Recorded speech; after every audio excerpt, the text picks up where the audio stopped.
Bonjour chers élèves de 5e et peut-être même de 4e qui pourront suivre donc cette vidéo consacrée donc aux fractions. Voilà, donc c'est une leçon très importante, les fractions. Donc on va voir comment réduire au même dénominateur. Voilà, donc deux fractions ou trois fractions. Donc on va commencer d'abord par réduire au même dénominateur. Voilà, donc il y a trois types de fractions. Donc les fractions qui n'ont pas le même dénominateur à réduire au même dénominateur, n'est-ce pas? On peut avoir des fractions dont les dénominateurs, n'est-ce pas, ne sont ni multiples et n'ont aucun diviseur commun. Des fractions qui ne sont pas multiples mais qui ont un diviseur commun, au moins. Et il y a d'autres fractions dont les deux dénominateurs sont multiples. Dans tous les cas, donc on va utiliser donc pour réduire au même dénominateur les PPMC, n'est-ce pas? Donc les PPMC pour réduire au même dénominateur des fractions, et les PZCD pour simplifier donc les fractions.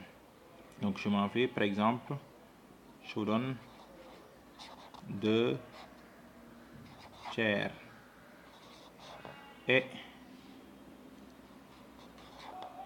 5 sixièmes.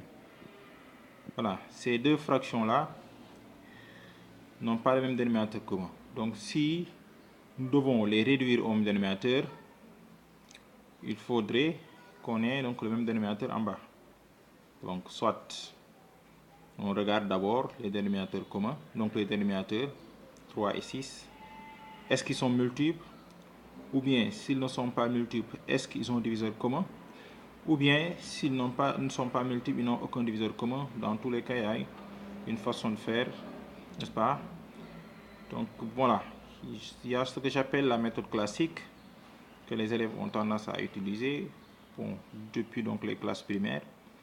Donc cela consiste à multiplier le dénominateur de l'un par le numérateur et le dénominateur de l'autre, et le dénominateur donc de la première fraction par le numérateur et le dénominateur de la deuxième fraction, n'est-ce pas? Bon, dans tous les cas, on aura une fraction au même dénominateur, mais le problème c'est après, parce qu'une fois qu'on réduit au même dénominateur, il faut simplifier, donc quand on fait la somme ou la différence.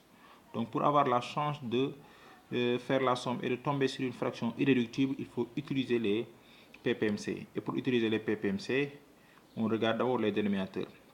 Donc voilà, donc là il faut prévoir deux fractions, donc une barre de fraction pour la première fraction et une deuxième barre de fraction pour la deuxième, n'est-ce pas? Et voilà, on regarde 3 et 6. Est-ce qu'ils sont multiples? Je pense que oui. Donc 6 est multiple de 3. Donc quand les deux dénominateurs sont multiples, ou bien donc l'un des dénominateurs est multiple de l'autre, on prend le multiple comme dénominateur commun. J'ai l'habitude de dire quand les deux sont multiples, on prend le plus grand. Ici, le plus grand c'est 6. 3 et 6 sont multiples, donc je prends 6, le plus grand. Donc je mets 6, je remplis d'abord les dénominateurs. Donc j'ai eu le même dénominateur, 6 partout. Maintenant, je dois remplir les numérateurs. Et les numérateurs également doivent changer dans le même ordre que les dénominateurs. Changer, je dis bien dans le même ordre.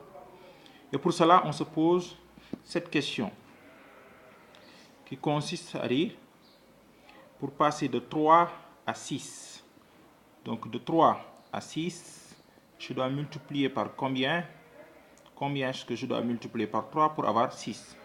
Vous êtes d'accord avec moi que c'est 2.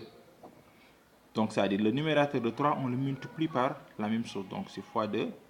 Donc là, pour passer de 2 à cette fraction-là, donc il faut multiplier par 2. Donc le nombre par lequel on multiplie au dénominateur sera le même par lequel on va multiplier par le numérateur. Donc 3 fois 2 égale à 6.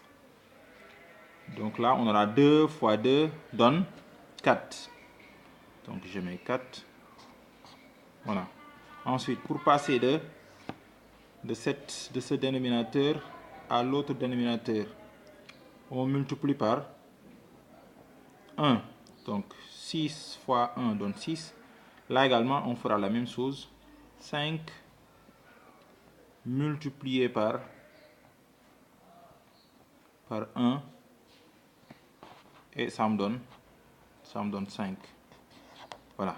Donc là, on a réduit au dénominateur. Donc on est passé de 2 tiers et 5 sixièmes à 4 sixièmes et 5 tiers. Donc on a ça. Maintenant, si on doit faire la somme, donc ce sera 4 plus 5, ça fait, n'est-ce pas, 9 sur 6 et on simplifie. Ou bien si c'est une différence, n'est-ce pas, là également on peut faire le calcul. Donc on a réduit au dénominateur. Voilà. Je vous remercie. Voilà, un deuxième exemple, nous avons 8 21e et 3 septièmes. Donc on voit que 21 est le multiple de 7, parce que 3 fois 7, ça donne 21. Donc 21 est le multiple de 7. Donc puisque 21 est le multiple de 7, on va prendre 21 comme dénominateur commun. Donc barre de fraction pour la première et deuxième barre de fraction pour la deuxième. 21 étant le multiple de 7, donc je prends 21 comme dénominateur commun. 21, voilà, j'ai réglé les dénominateurs communs. Maintenant, il me reste les numérateurs qui doivent changer dans le même ordre. Et je me pose la question de combien est-ce qu'on doit multiplier par 21 pour avoir 21. Bon, la première fraction est la première. Donc, 21 multiplié par 1, vous êtes d'accord avec moi, 21 fois 1 donne 21. Donc, on aura 8 multiplié par 1. Voilà, donc le nombre par lequel vous multipliez le dénominateur sera le même que vous allez multiplier au numérateur. C'est comme si on photocopiait donc ce qu'on a en bas, donc en haut. Donc là, et on aura 8 multiplié par 1, ça donne 8. Ensuite, donc 7 multiplié par combien donne 21? Vous êtes d'accord avec moi que c'est 7 fois 3. Donc ce sera également 3, on le multiplie par le même nombre, 3 fois 3, et ça donne 9. Voilà. Donc voilà comment est-ce qu'il faut faire pour réduire au même dénominateur.